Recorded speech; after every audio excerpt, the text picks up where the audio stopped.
Boys and girls, ladies and gentlemen, children of all ages, it's Jesse with the Common Nerd, bringing you pop culture and all things right through a common sense lens. And so the legacy media we know is kind of one of those things that's going the way of the dodo, right? At the end of the day, they are getting replaced by more independent journalists, more trusted sources out there, more independent voices that are not willing to just take whatever the media or whatever these major Hollywood studios out there throw them as absolute gospel, especially with considering how many times we found out after later research that they have just been completely and totally lying to people's faces out there. Despite all of that, though, the legacy media at the end of the day is still the giant champion of all of these major Hollywood studios out there. And they have gone after fans time and time again, from back in the days of the Disney Star Wars absolute abominations that we saw out there, calling all of the fans all kinds of ists and everything else that they could out there, saying that it was all our fault and yada, yada, yada, all of that kind of nonsense. I think that's what really woke up a lot of people. But trust me, the media, especially the Hollywood media out there, has hated audiences for a very long time. And they particularly hate nerds. And so if you're a fan of comic books, if you're a fan of any of those kind of fantasy things or anything like that, trust me, they absolutely despise you. They don't like these kind of movies. They think they're a low tier. They think they think they, as the elites, are above them, boys and girls, despite literally being the most successful franchises in history out there, garnering Hollywood some of its biggest profits ever in the history of things. Well, boys and girls, ladies and gentlemen, doing what they normally do best, the legacy media is out there defending, of course, all of the big Hollywood trade studios out there like Disney and especially Marvel, all while insulting the fans and telling audiences to shut up. Yes, boys and girls, Deadline themselves have told fans and audiences to shut up and not talk about the reality of the fact that Fantastic Four is a massive flop for Disney Marvel and has cost the company money. Yes, boys and girls, we simply can't have that because Deadline over here talks about summer box office 2025 admissions, 1 million to 275 million. Disney wins at 1 billion. Warner Brothers surges. But why isn't anyone excited? Well, Anthony, we're going to get into that here in a little bit because, boys and girls, that whole article reads as straight cope. And in a summer where things like Jaws is absolutely crushing new releases at the box office, and Teenage Mutant Ninja Turtles Fathom event, a limited release, did so well that we'll see its sequel released next year and even got an extended run. Yes, Deadline is out there fan blaming and telling the audiences and, of course, all of the rest of the independent media out there to just sit down and shut up and not point out the fact that Marvel is in an absolutely abysmal state and it's all Kevin Feige and his lovely partner over there at Marvel Studios' fault because they don't want to stick to the storylines and they want to give us a bunch of nonsense girl boss marketing. So we're going to check out this article from thatparkplace.com. Go ahead and give Deadline a little bit of credence, but because I want to read off those first couple of paragraphs because I think you will understand exactly why I said that article is nothing but sad, desperate cope to defend Hollywood. But before we do, and it's literally one of them situations where it's like, what are you talking about? No, the dumpster's not on fire. The house isn't on fire. Everything's fine. It's literally the embodiment of that meme, boys and girls. But before we do, if you do enjoy our content, hit that like button, share with all your friends, and subscribe or follow if you have not already, boys and girls, because we are grinding, we are growing. We just crossed 2,100. I think we're sitting at like 2,178, or we're sailing our way towards 100,000, and I could not do that without every single one of you. Also, leave us a comment section down below letting me know what you think about all this. Does it surprise you at all that Deadline and Anthony D'Alessandro are coming out there trying to defend the Hollywood's disastrous dumpster fire of a box office when even the Wrap themselves says the box office is disappointing as bad as 2024? Boys and girls, what do you think caused this disastrous dumpster fire at the box office? What do you think was the major problem with Fantastic Four? Do you think it was the girl boss marketing? Or do you think audiences are just sick and tired of Pedro Pascal? Do you think it's Marvel burnout? Or do you think everything's completely and totally fine and dandy and Deadline is completely right? Let us know what you think about it in the comment section down below. Want to support the channel? Please check out the links in the description as well. All right, from our dear sweet Marvin Montanaro over at thatparkplace.com. Deadline tells audience to shut up about Marvel crashing and burning at the summer box office. Hollywood promised that the summer of 2025 would be a big comeback. Bob Iger told Wall Street earlier this year that Marvel and Disney film slate would be the strongest since 2019, boys and girls, in terms of the summer box office. Yeah. Do you think Bobby Boy actually believed that, or do you think he was just lying to try to save face, hoping that things would turn out okay? You guys let me know what you think. Analysts across the trade said the industry could finally hit a $4 billion summer, marking the first real rebound since the 2020 lockdowns. The message was clear. After years of decline, Hollywood would deliver a box office season worth celebrating. Oh, yes, they did. Instead, the summer ended with a thud. The domestic total came in at about $3.53 billion, or 3.6 or 3 to 3.7 billion if you stretch through Labor Day.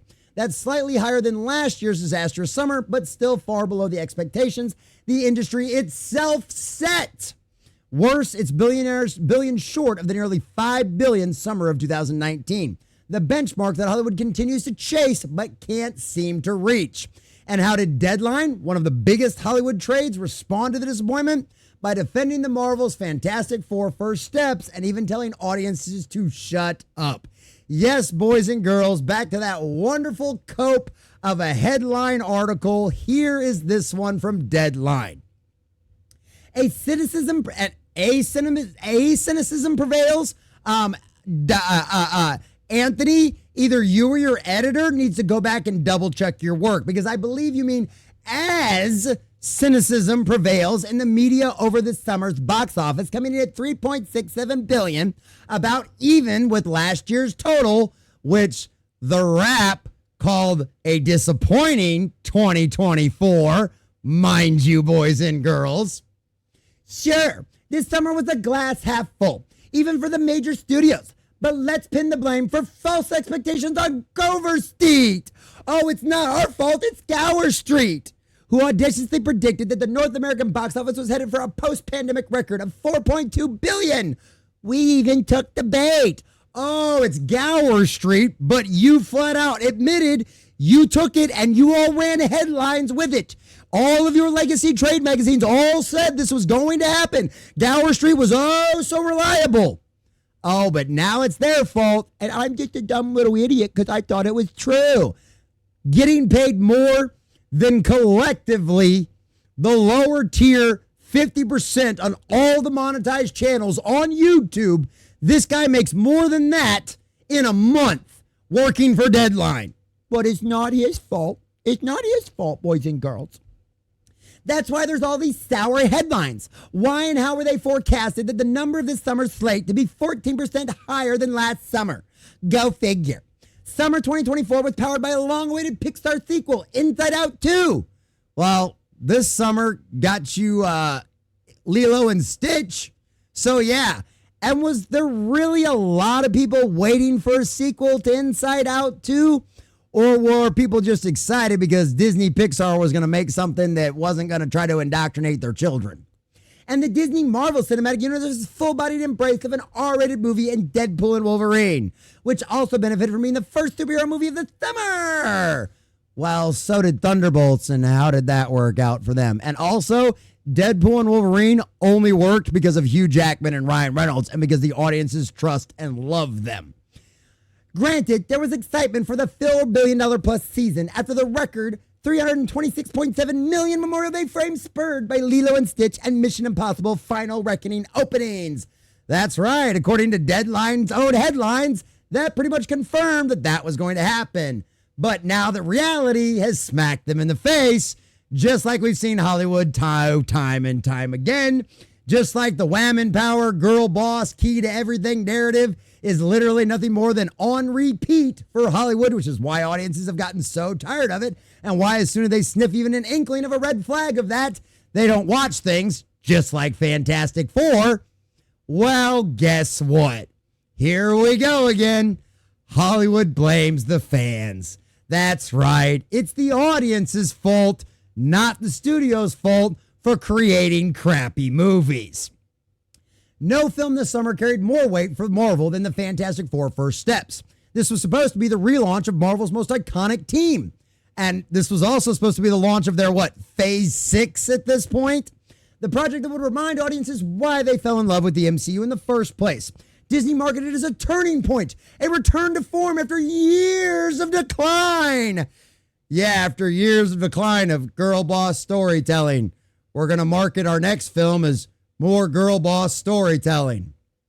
But the box office doesn't lie. Fantastic Four earned around $500 million worldwide. Got beat by Superman. That's technically the highest grossing film in the franchise's history. But that achievement only looks impressive because the bar was so low. For 2005's Fantastic Four made $333 million. The 2007 sequel hit $301 million. The ill-fated 2015 reboot collapsed with just $167 million. That also isn't factoring in inflation in any way, shape, or form, mind you. But that's okay, because Hollywood trade magazines, the legacy media, loves ignoring that fact. Collider, anybody? Marvel topping those weak numbers at a time in which inflation is way up doesn't make this a comeback. In context of the MCU, it's a flop. At its peak, Marvel delivered multiple billion-dollar blockbusters every year. Just last summer, like Anthony brings up as part of his excuse, Deadpool and Wolverine smashed past $1.3 billion. Number one R-rated movie of all time, boys and girls. Compare that to Fantastic Four, barely moved the needle. Rather than acknowledge the truth, Deadline's Anthony D'Alessandro rushed to defend Marvel. Their box office wrap up included this astonishing line. And if you couldn't tell from the first paragraph, yeah, the horror course cope. In addition, Fantastic Four First Steps at $500 million worldwide is the highest grossing ever for that franchise. Completely and totally ignoring inflation and also completely and totally ignoring the Marvel Cinematic Universe's track record. So shut up when it comes to superhero-itis. Well, the movie still lost money. So, if you were going to go at something like that, maybe you should have at least premised with the movie becoming a flop and absolutely losing money. But, you can't actually say that. Now, can you? No, because that would be admitting that Marvel was a failure. And because Anthony D'Alessandro obviously lives and breathes on the nutsack of Disney Marvel, the House of Mouse, well, he can't actually say that out loud. Now can he? The reality check is that there is arguable box office selling to certain pieces of IP. Batman and Spider-Man will always gross more than Superman. Oh, really, Anthony? Because prior to the Marvel Cinematic Universe, Iron Man was considered a B-tier list character in Marvel Comics. A B-tier list character. Yes. Did his comics sell? Yes. But was he anywhere near the level of X-Men, Captain America, or Fantastic Four? No, Anthony, he wasn't. But by golly gee, George, it's amazing what you can do with a good team that loves the character, loves the genre, and actually wants to give you a good representation of the source material. Wow, I know. Strange concept. So that right there completely and totally throws his whole argument out the window. I guess he just completely conveniently forgot that about Iron Man. Or the more likely aspect is he never knew that to begin with. Why? Because he's not a nerd. He's not a geek. He's not a comic book fan. He's one of those Hollywood elites who looks down his noses at things like this because he's better than this. He'll go to his fancy, artsy, fartsy festivals and they'll get standing ovations for movies that will literally never even hit a worldwide release and believe that they are superior to you because they love art that isn't for the masses. Yeah, well, guess what? Those unwashed masses pay the bills. And those unwashed masses decided that Fantastic Four was a giant flop. Anthony. So how'd that work out for you there, buddy? Not to mention, the more FOMO fever surrounding the title, the better. Hence one of the reasons why Superman outgrossed Fantastic Four. What?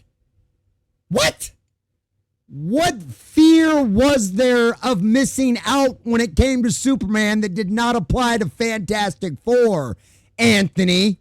Of course, he doesn't go on to actually explain that or give any logical reason behind any of that. But literally, because we all know, everybody knows now, that you don't have to go, if you're not in a big rush, if you're not dying to see one of these movies, or you don't just absolutely love the theater experience, there's no reason to not wait for this thing to come to streaming or on demand, which is what happened with Superman, within 45 days of release, right? Right ahead of season 1 and season 2 of Peacemaker, right?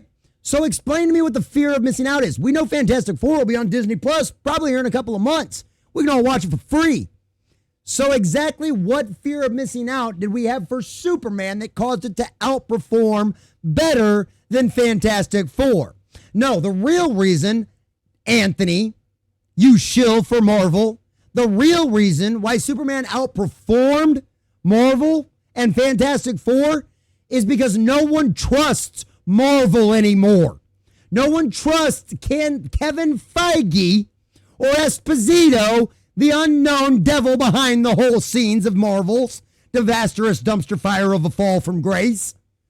Nobody wants to talk about that. Nobody wants to admit that they don't trust them anymore. It's not superhero fatigue. It's not superhero-itis, as you like to call it. It's bad storytelling fatigue and broken trust with audiences and fans worldwide, Anthony. That's why Fantastic Four flopped. That's why it lost money. And guess what? Myself and millions of others just like me will not just shut up about it despite all of your whining and gnashing. Because at the end of the day, Anthony, fans decide, not you. So take your copium, roll it up real nice, lift your leg up high, and insert up your own self-righteous, self-absorbed ass. Because that's the only place your opinion is actually going to make a difference or have any kind of actual felt effect. Despite the fact, except where it might affect my algorithm, my subscriber base, because I decided to roast you because you said something completely and totally stupid and easily destroyable by simple logic and facts. This isn't neutral reporting. Why would you expect anything else from the legacy media? And I will actually give Marvin a lot of grace because he does a really good job of being as neutral as he possibly can while reporting these things. Trust me, I've given him a little too crap I've given him a bit of crap for being a little too neutral and a little too forgiving for these disastrous dumpster fires. This is a trade outlet literally scolding audiences for daring to point out Marvel's decline. Instead of grappling with the reality that $500 million is an underwhelming by MCU standards, Deadline waved it away, told you to shut up and move on. Yeah, we're not going to do that. That line is more than a throwaway comment. It's an admission that Hollywood's press corps sees its job as protecting the studio, not reporting honestly about them. I mean, has anybody with any common sense out there expected anything different for a very long time? That's why independent media is growing and by leaps and bounds, and all we hear about is these legacy media institutions doing round of layoff after round of layoff. And guess what, Anthony? Lines like that is exactly why no one trusts the legacy media anymore. The defense of Fantastic Four is just one piece of a larger pattern. Across the industry, this summer's numbers were treated as a win simply because they weren't as bad as 2024. They were only marginally better. But by that standards Hollywood set, this year was another weak season. It's also worse than 2023 and 2022. The industry promised $4 billion. It fell short. Bob Iger said Disney's lineup was strong as 2019. It wasn't. The summer total, $3.5 to $3.7 billion, is better than last year, but still nowhere close to pre-lockdown levels. By any honest measure, which is nothing that the legacy magazines and trade articles know anything about. The legacy media, that's honesty is something they simply can't do. I swear, it's like it's something that would cause them to violently turn ill, or maybe if they actually did tell the truth, the demon that's been infesting and influencing their bodies for probably decades at this point would just probably jump out and explode. The summer failed to deliver the rebound audiences and investors were promised. Yet instead of holding the industry accountable, the trade shifted to the goalpost slightly better than last year, suddenly became good enough, and good enough was redefined as good. Well, redefinitions is something they love to do. But of course, we're not done yet because Bobby Boy promised so much more. Bob Iger was the one who raised expectations. He told investors earlier this year that Disney's film slate was as strong as anything since 2019. So it wasn't just Gower's predictions, Anthony. Bob Iger told us this himself. Yeah. Deadline and the rest of Hollywood press ran with that claim, framing 2025 year as the year theaters would roar back to life. But when summer came and went without a swell of $1 billion breakouts, the narrative changed. The same trades that amplified Iger's boasts are now ignoring it, acting as the promise was never made. That isn't journalism. That's running cover for a CEO who didn't deliver, which is what they've been doing for a very long time. Remember all the cope and all the fan blaming for Star Wars? Yeah. At the core of all this is a fundamental truth. Audiences are tired of being talked down to. They've sat through years of underwhelming summer box offices, Marvel movies, endless reboots, and inflated promises. They knew when a film is a hit and when it isn't. And everybody knew from the beginning that Fantastic Four was not going to be that. When Hollywood trades tell them to shut up, it doesn't change their experience at the box office. It only reinforces the idea that the industry and its press are completely out of touch with the people they are supposed to serve. Which, let's be honest, the legacy trade magazines, especially when it comes to Hollywood, and honestly, all of the legacy trade news organizations out there haven't served the people in a very, very long time. They have been nothing more than talking points for either the spirit of the age or these Hollywood studios, which in a lot of cases were the exact same thing. So yeah. The summer of 2025 was supposed to be a rebound. It wasn't. Marvel through Fantastic Four was supposed to make a big summer box office comeback. It didn't. And instead of owning up to those failures, Hollywood press corps decided to spin, excuse, and even scold their readers. But you know what? Shout out to the Wrap for at least admitting things were an absolute failure. So shout out to Jeremy Fuster. I don't like your haircut. I think you look like a reject from a 2000s emo band. But hey, at least you're willing to admit things flopped, right? And that article literally came out today. So you know what? Shout out to Jeremy. I officially trust you more than Anthony. And I used to like Anthony over there over at Deadline. He used to be honest about a few things. Deadline's shut up moment is the clearest sign yet that Hollywood is more interested in protecting its machine than reporting the truth. But audiences don't need Deadline to tell them what to think. They can see empty seats. They can see the gap between billion-dollar promises and half-billion-dollar results. And no amount of spin will make them believe that failure is a success. Yes, despite all of the times that the spirit of the age and all of the legacy media talking agenda point nonsense garbage out there has tried to convince you that up is up and down, that up is down and down is up, that evil is good and good is evil, it simply doesn't work because at the end of the day, 2 + 2 still equals 4. And common sense, despite all of their tries, despite a lot of people's pessimism, actually still does prevail with the majority of people out there. And they can still call a spade a spade. And that's a beautiful thing to see because despite what all of these elites think, despite what Anthony D'Alessandro hanging out at all of his cocktail parties with Hollywood executives thinks, we are the ones that decide what succeeds and what fails. We are the audience you have decided to ignore. We are the nerds and the geeks that you have decided to talk down to and treat like garbage and take advantage of and assume we'd always be there because we're just a bunch of stupid geeks who just love flashy things, big fights, explosions, and capes. Well, it turns out at the end of the day, those things were nothing more than set dressings. At the end of the day, you do still have to have good storytelling in order to draw fans in order to draw audiences in. Stan Lee, Jack Kirby, Ditko, and the rest of the legends from the classic golden and silver ages of comic books did not entice us, did not keep us around for generations because of capes and guys bitten by radioactive spiders. What kept us going was the intriguing, thought-provoking storylines, the engaging characters, and the heart and the soul that was in those comics. The moral, fundamental questions that surpass generations and certainly changes with whatever the culture thinks is moral. Those values resonate across generations. They're the same values we saw represented in the 10 Commandments, and they're the same values we see represented in Superman and Spider-Man and all of the rest of our greatest heroes out there. That's what Hollywood hates, is in the embodiment of truth and honesty. That's why they avoid it at all costs. That's why they will run spin for all of these studios out there, despite the fact that it is very obvious with anyone with eyes to see and ears to hear how much of a disastrous dumpster fire Fantastic Four is. So what do? They just shut up. La, la, la, la, la. I don't want to hear it. That's not part of my echo chamber.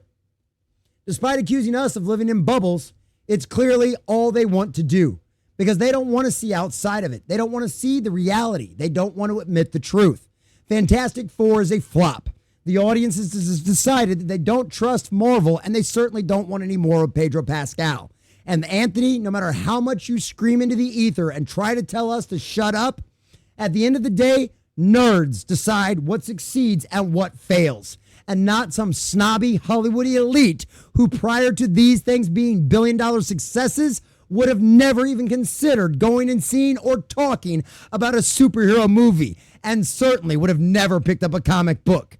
Because at the end of the day, we know better than you. We always have. And audiences have decided that Fantastic Four is a massive flop. Spin and cope all you want, Anthony. Fans decide. And Marvel has danced with the devil. And guess what? So is the rest of Hollywood. Enjoy your burned summer box office, because at the end of the day, it is a disastrous dumpster fire. You've done it to yourself, and it's exactly what you deserve. A big shout out to all of our subscribers and members out there. Thanks for watching, and make sure you guys like and subscribe if you have not already.